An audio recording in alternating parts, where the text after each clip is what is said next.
ทุกในโลกนี้ทุกในโลกหน้าแล้วก็ทุกตลอดทั้งอนันตกาลจึงบอกว่าให้แต่ละคนนั่นนะศึกษาธรรมะเอาไว้มั่งเป็นเครื่องดำเนินชีวิตใส่ชีวิตประกอบไปด้วยธรรมมันก็มีเครื่องหักห้ามใจบ่โลภเกินไปนะถ้ามีโลภแล้วมันก็มีความโกรธความโมโหความบ่พอใจทั้งนั้นไงบ่ลุ่มหลงมั่วเมาเอาเฉพาะว่าต้องได้ดังใจหาสิ่งใดเราต้องได้แบบนี้แบบนี้เรียกว่าโลภถ้าบ่ได้ดังใจแล้วก็โมโหมีการ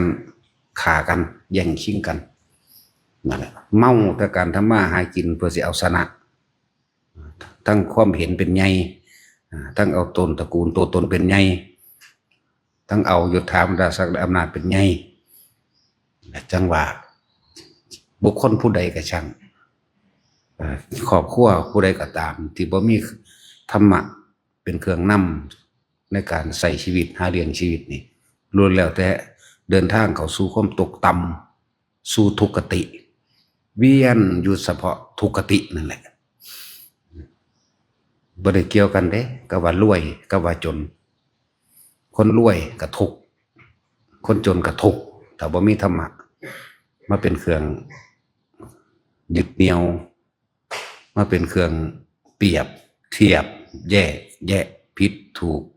เปรียบเทียบแยกแยะบุญบาปเปรียบเทียบแยกแยะออกในความพ่อและบ่พ่อเปรียบเทียบแยกแยะในความเห็นแก่ตัวและสละตนแหละแต่บ่มีธรรมะเป็นเครื่องดำเนินชีวิตในครอบครัวก็พาครอบครัวพาคนรักลูกหลานเหลนผัวเมียเดินทางเข้าสู่อบายภูมิเดินทางเข้าสู่ความทุกขติอย่างเดียวแหละแก้ไขได้ก็ตอนเขามีชีวิตนี่แหละตายไปแล้วแก้บ่ได้ธรรมะบ่แม่นเรื่องยากใส่ชีวิตรู้เห็นตามความเป็นจริงมีเกิดก็มีตายคนเฮาก็หาอยู่หากินไปซ้ำตายมีพบก็มีจากนี่แหม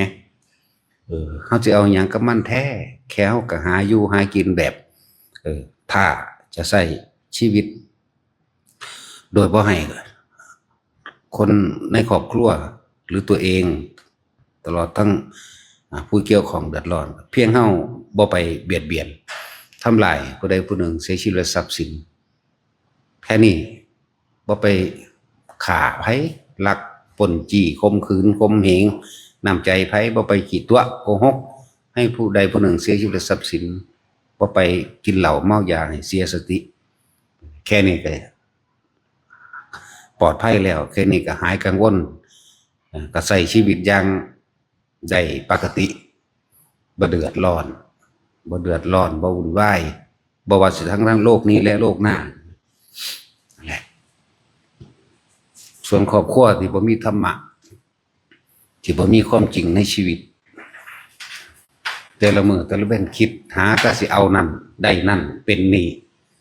คิดแต่สิแย่งชิงคิดแต่สิยิ่งใหญ่คิดแต่สิเอาเปรียบคือหาให้รวยอย่างเดียวบ่ได้คิดถึงความตายบ่ได้คิดถึง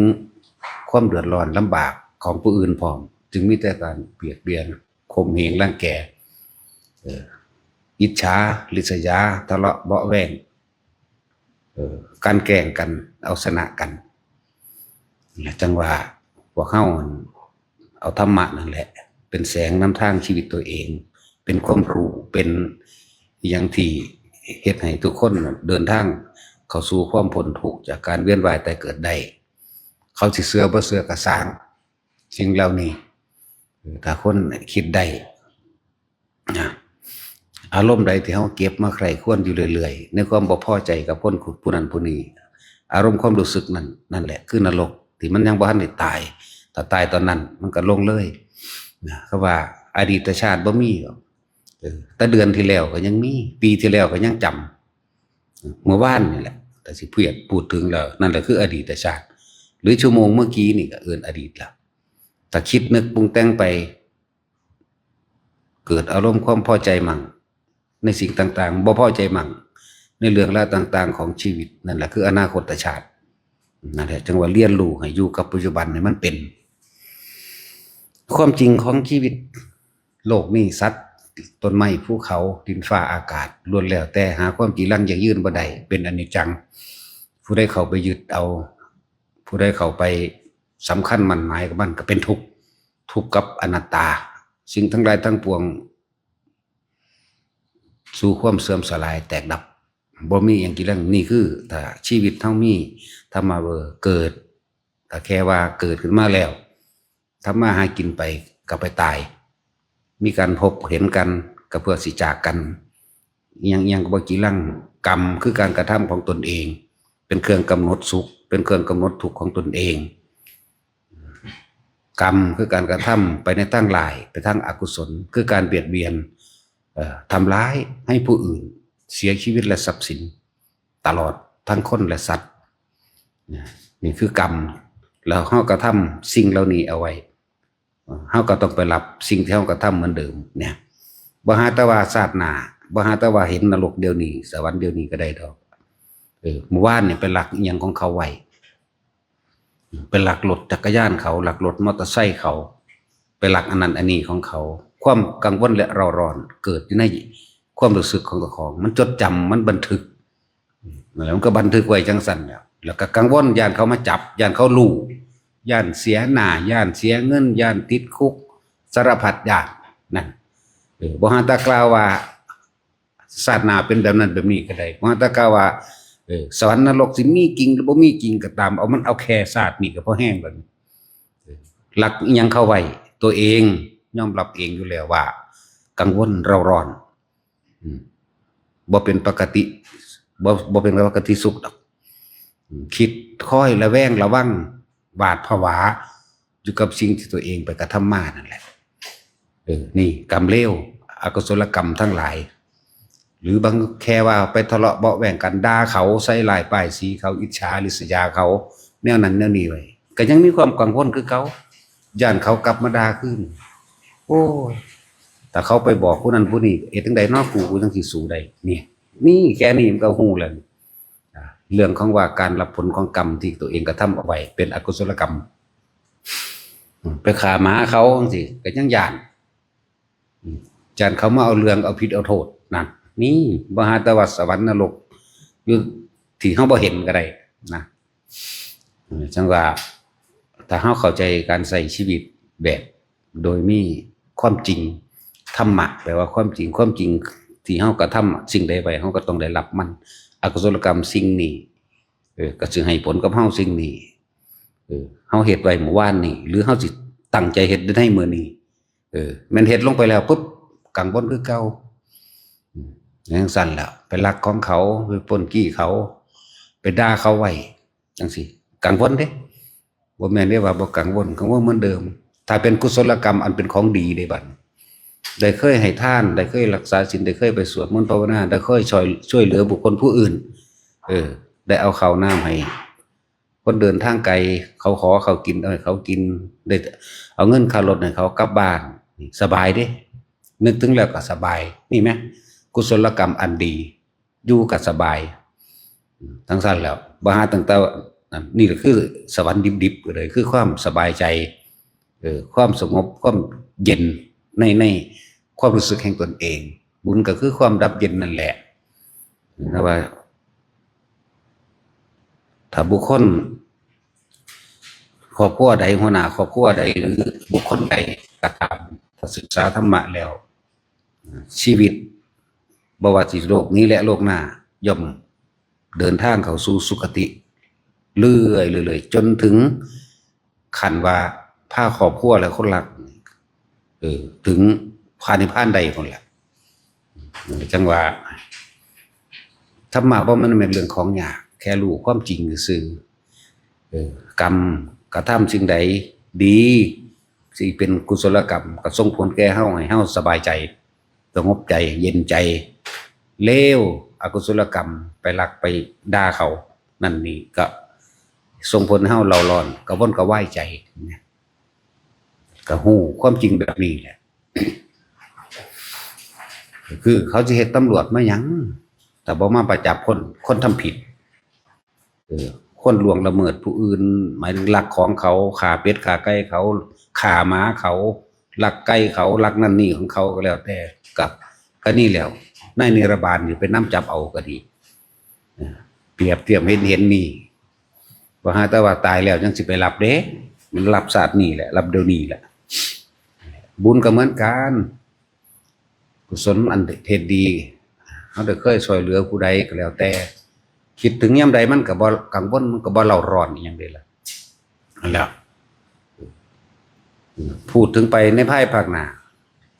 คนทำดีก็ไปสวรรค์พรหมโลกตลอดถึงที่สุดมีพระนิพพานได้นี่ผู้ใดเอาธรรม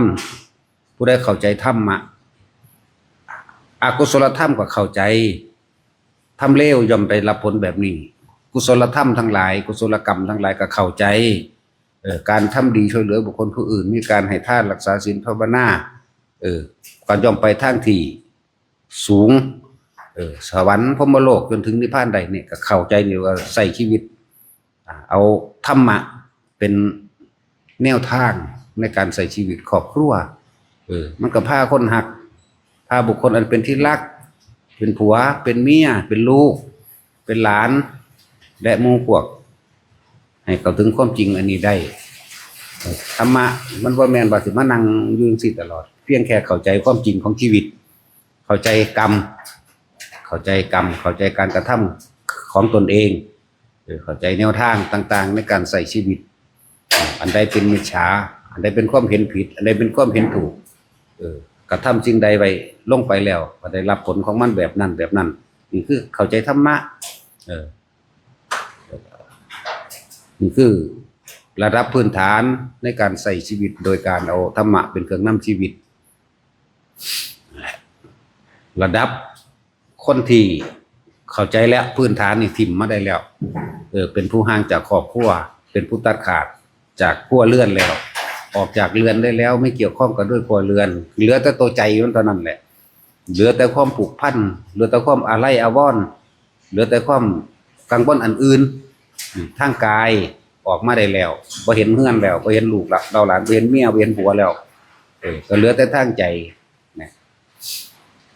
เหลือแต่ทางใจก็แค่ควบคุมความคิดเอาไว้เท่านั้นเองควบคุมความคิดเหมือนครับเขาถามการแยกกายแยกจิตแยกแบบใดเฮาบ่ได้เป็นผู้แยกดอกแต่ว่าถ้าเฮาเข้าใจอยู่ในนึงว่าการทำความรู้สึกให้อยู่ณจุดใดจุดหนึ่งจุดเดียวอย่าไปเปลี่ยนความรู้สึกออกจากจุดเดียวในกายโดยรวมตนโดยลมหายใจเฮาเองลมหายใจกับความรู้สึกอันเป็นปิติที่เกิดที่เรียกว่าอนุโลมอุณาโลมเท่าทำความรู้สึกอยู่เพียงจุดเดียวเอาจุดนั่นแหละเป็นจุดรับรู้เป็นจุดรู้ว่าความคิดไปแล้วดึงกลับมาลมใหม่รู้มันสิรู้ในความรู้สึกนั้นจุดเดียวดูจนเกิดว่ามันตั้งมั่นเรียกว่าสมาธิจิตตั้งมั่นได้แล้วรู้การเคลื่อนไหวของทั้งความคิดใดมันสิแยกเอาเองดอกรูปเวทนาสัญญาสังขารวิญญาณเฮาบ่ได้เป็นผู้ไปคิดเป็นนึกไปแยกมันดอกเฮาสิเห็นเองดอกนะนั่นเป็นแค่คำถามคำตอบเพื่อเกิดคลายความสงสัยจริงๆอาจจะสงสัยหนักกว่าเก่าอีกแล้วอันนั้นล่ะแล้วอันนี้ล่ะเพราะว่าไปหาสรุปเอาผลมันก็เลยยากเพราะว่ามันอยากเอาผลจริงๆทำความรู้สึกอยู่ณจุดใดจุดหนึ่งจุดเดียวเรียกว่าจิตหนึ่งให้มันตั้งมั่นล่ะมันสิเห็นดอกความเคลื่อนไหวจิตรับรู้ทุกอย่างอยู่แล้วจิตกับผู้รู้กับจิตหรือทำความรู้สึกอยู่ณจุดเดียวนั่นแหละผู้รู้อยู่ตัวนั้นความคิดไปแล้วเมื่อความคิดไปแล้วความรู้สึกออกจากกายได้ความคิดนึกปรุงแต่งรักคนนั้นเกลียดคนนี้ความรู้สึกจึงไปเกิดขึ้นกับผู้อื่นความรู้สึกนั่นแหละคือเวทนาพอใจกับไม่พอใจนี่กายเวทนาจิตมันมีหน้าที่คิดมีหน้าที่นึกรับรู้สังสมทุกสรรพสิ่งร่วมอยู่ที่จิตดวงเดียวนี่หว่าล้วนแล้วแต่คิดไปถึงสิ่งต่างๆเรียกว่าธรรมภายนอกบุญละรูปรสกลิ่นเสียงหรือบุคคลสัตว์สิ่งของต่างๆอันเป็นเครื่องก่อให้เกิดรูปรสกลิ่นเสียงทั้งอารมณ์ต่างๆความรู้สึกต่างๆจะเกิดขึ้นเพราะว่าเฮาคิดเฮานึกนี่หว่าเนี่ยมันนั่งสิเห็นเองดอกทำภายในก็คือความรู้สึกนั่นแหละพอใจกับบ่พอใจรูปราคะ เสพรูปเสพความจำนั่นแหละเสพสัญญาเสพเวทนานั่นแหละเอื่นว่ารูปราคะหรืออารูปราคะมันก็เกิดขึ้นเกิดจากรูปราคะความพอใจในบุคคลนี้อารูปราคะกันเพราะว่าเราคิดถึงบุคคลนี้ปรุงแต่งไปนี่เรียกอารูปราคะเสพรูปเสพรสเสพกลิ่นเสพเสียงเกิดเป็นความใจนี่แหละอารูปราคะก็ดีมันสิแยกของมันเองดอกเฮ็ดไปเถอะตั้งมันจังว่าสมาธิเต็มภูมิหรือจิตอิ่มอารมณ์คำว่าอิ่มอารมณ์มันก็คือมันเข้ามาร่วมอยู่ตรงที่อุเบกขานั่นเองสมาธิเต็มภูมิสมาธิตั้งมั่นอัปปนาสมาธิอันเดียวกันทำความรู้สึกอยู่ณจุดใดจุดหนึ่งโดยไม่เคลื่อนออกอันเดียวกันความรู้สึกน่วงเหนียวอยู่หน้าผากเฮานี่แหละนิ่มน่วงอยู่นี่แหละจิตมันสิคิดสินึกของมันออกไปนี่มันสิคิดเรื่องนั้นเรื่องนี้เรื่องนั้นเรื่องนี้ผู้ใดเข้าใจดีแล้วในคำว่าอนิจจังอนัตตาความคิดกับบ่เที่ยงความคิดกับบ่กีรังมันมีหน้าที่คิดของมันก็คิดของมันคิดเรื่องนี้แล้วคิดเรื่องนั้นเรื่องนั้นเรื่องนั้นเกิดดับเกิดดับเกิดดับคำว่าเกิดดับคือเฮาเปลี่ยนเรื่องคิดนั่นเองมันเฮาบ่ตั้งใจคิดมันก็คิดเอาเองเป็นนั่นแหละคือคิดถึงบ้านคิดถึงหมางัวควายเป็ดไก่เลือกสวนไร่นาคิดถึงคนผู้นั้นคิดถึงคนผู้นี้แต่เฮาจับอยู่ได้อ้าวความผิดมันเป็นของมันแบบนี้มันก็เป็นของมันแบบนั้นเฮาสิไปควบคุมมันเฮ็ดหยังเฮาก็แค่รู้แค่ดูเฉยๆเห็นอยู่เฉยๆนั่นแหละความคิดมันสิคิดก็คิดไปโลดเนี่ยมันแยกบ่แห้งประเด็นนั่นน่ะพี่ผู้รู้อยู่ซื่อๆพี่บ่ได้ไปควบคุมมันเด้รู้โดยบ่ต้องควบคุมหยังมันนั่นแหละจังว่า นี่คือสำหรับคนที่ระดับสุดแค่ทำความรู้สึกตัวอยู่ณจุดเดียวควบคุมความคิดบ่อยมันคิดไปจนถึงว่าสมาธิเต็มภูมิอิ่มโตแล้วตั้งมั่นดีแล้วก็สิเห็นเองแบบแต่ว่าเฮาบ่คุมมันไปนั่นเอิ้นว่าปล่อยว่างบ่คุมมันบ่คุมความคิดแมั้ยที่แรกคุมจุดที่2บ่คุมเพราะว่ารู้คำว่าจิตหนึ่งรู้อยู่เป็นผู้มีสติรู้อยู่ในความรู้สึกอันเป็นหนึ่งแล้วว่างได้มั้ยเลยเป็นมันเลยเข้าไปเห็นความคิดที่มันคิดไปเรื่องนั้นเรื่องนี้ว่าสังขารุปเปกขายานภาษาบาลีว่าจะเห็นเองดอกนั่นแหละเฮามีหน้าที่อยู่จุดเดียวโลดเดี๋ยวมันสิฮู้เอาเองดอกนะแต่ให้ความมั่นใจแต่ละคนอย่างหนึ่งทำแม้นเฮาสิรู้แม้มีประมาณน้อยก็ช่างสามารถทำตนเองให้พ้นทุกข์ได้โดยบ่ต้องรู้อีหยังมากแค่รู้ลมหายใจเข้าออกฟังนิดๆหน่อยๆจับเอาใจความมาโลดยอดแห่งปัญญาคืออนิจจังทุกขังอนัตตาทุกอย่างเกิดทุกอย่างดับบ่มีหยังกี่ลังอย่างยืนมันก็แค่นั่นแหละเนี่ยทุกคนเกิดมาตายหายรู้หายกินไปแค่ซ้ำตายมึงจะเอาหยังกระดอกพอความอยากของมึงนี่เองอยากได้อยากดีอยากมีเป็นแบบนี้แต่ควบคุมความอยากตัวนี้ได้นี่เป็นแค่ให้แนวคิดซื่อๆเด้การควบคุมโดยบ่ต้องควบคุมคือการอยู่กับลมหายใจฟังธรรมมันก็เข้าใจดีแล้วล่ะฟังเพิ่นแสดงไปมันยอมรับพวกที่ยอมรับแล้วก็อยู่ในลมหายใจดังหน่อยก็ตายในลมหายใจก็นาคามีพุ่นนี่เว้าอย่างน้อยเด้พวกเจ้าเอ้ยพวกเฮาเข้าใจว่าหลายแล้วซ้ำแม่นบ่ล่ะนี่เว้าเรื่องแค่อย่างน้อยสำหรับคนที่เฮ็ดอยู่กับลมหายใจแค่คนป่วยมื้อสุดท้ายแค่ได้ยินได้ฟังธรรมจิตมันบ่มีหม่องความคิดต่างๆมันบ่มีหม่องพึ่งหม่องเกาะบ่มีผู้ใดซอยมันได้มันสิแล่นจับเอาธรรมะนั่นแหละซอยตัวเองเข้าใจว่าล่ะมันสิจับเอาตัวนี้แหละหลายๆเรื่องที่นำมายกตัวอย่างให้ในจรคาตมันสิทำบุญมาหยังจักเทื่อน่ะถ้าเกิดมาพ่อแม่ก็ช่วยนำมาตลอดทุกข์ยากมานำตลอด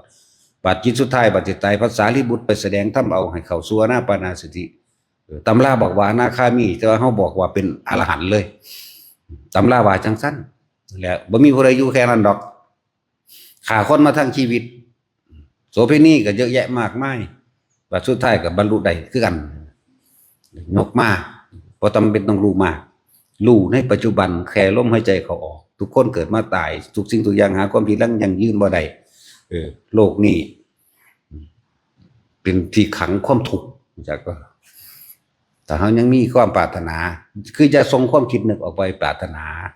แค่รู้ว่าตอนนี้เนียนแน่นิ่งอยู่เพียงแค่ลมหายใจนี่พ้นแล้วเด้นั่นแหละทุกคนมันก็เข้าใจได้นะ อันเทศคือจังแสดงธรรมอยู่มื้อนี้เข้าใจหน้ามันเป็นหยังสิบ่เข้าใจเข้าใจแล้วก็กราบมาอยู่กับลมหายใจตัวเองมั่งส่วนฆราวาสทั้งหลายทำได้มั่งไม่ทำได้มั่งแต่ว่าการดำเนินชีวิตในการกระทำคำพูดต่างๆให้มันไปตามหลักธรรมอย่าเลยขอบเขตแห่งหลักธรรมเป็นกุศลธรรมชีวิตย่อมเดินทางเข้าสู่สุคติจนถึงโลกสวรรค์และนิพพานเป็นที่สุดเด้ส่วนพวกใส่ชีวิตมืดบอดบ่ได้สนใจเรื่องเวรเรื่องกรรมบ่ได้สนใจเรื่องการกระทำบ่ได้สนใจพวกนี้ชีวิตมีแต่สิตกต่ำล้วนแล้วแต่เดินทางเข้าสู่อบายภูมิอบายทุกข์เวียนว่ายแต่เกิดในวัฏสงสารเกิดแล้วเกิดเล่าเขาบ่ฮู้จักดอกอสงไขยคือหยังกลับคือหยังเขาบ่ฮู้จักดอกว่าชีวิตมันยาวนานขนาดใดคือเฮาเห็นหมานี่น่าสงสารคือเฮาเห็นมดนี่น่าสงสารเฮาเห็นน้ำท่วมอันนั้นอันนี้มีงัวมีควายตายน่าสงสารล้วนแล้วแต่กรรมตัวเองทำทั้งเบิดตัวเองบ่ใส่ชีวิตไปตามกุศลกรรมบ่ได้ใส่ชีวิตตามความจริงที่พระศาสดาแสดงเอาไว้ชีวิตมีแต่ตกต่ำตกต่ำงัวควายบาปเป็นอยู่บ่บาปเป็นได้งัวควายก็บ่ลักกินมักตัวมันบ่ฮู้ดอกว่ามันไปลักแต่ว่ากรรมที่มันกระทำเองว่าไปกินของเขานี่เจ้าของเขาเห็นก็ตีก็ไล่ปรับไหมเงินคนเจ้าของงัวผู้เป็นเจ้าของงัวเจ้าของงัวก็สูญไปตีมันอีกนั่นแหละกรรมเห็นง่ายๆนั่นแหละหมาก็เหมือนกันไปลักของเขามึงรู้เขาบ่ไล่เอาโลดไปหากัดไก่เขาลักของเขาก็นำยิ่งนำขาคือกันนี่บ่หาแต่ว่าศาสตร์ด่าดิก็เห็นเอาอยู่ง่ายๆนี่แหละขนาดหมามันก็ต้องเป็นไปตามธรรมเป็นไปตามความจริงในการกระทำของตัวเองส่วนคนที่มีแต่ความโลภผ้าลูกผ้าเมียผ้าผัวดำเนินชีวิตหาแต่ความโลภอยากได้อยากเป็นนั่นนี่อยากยิ่งอยากใหญ่ก็ไผนั่นแหละมีแต่จมกับจมต้องสู่อบายภูมิอบายมุกเบิดนั่นแหละพวกนี้จิตสุดท้ายก็สู่มหาอเวกีเป็นสูงสุดนี่แหละพอ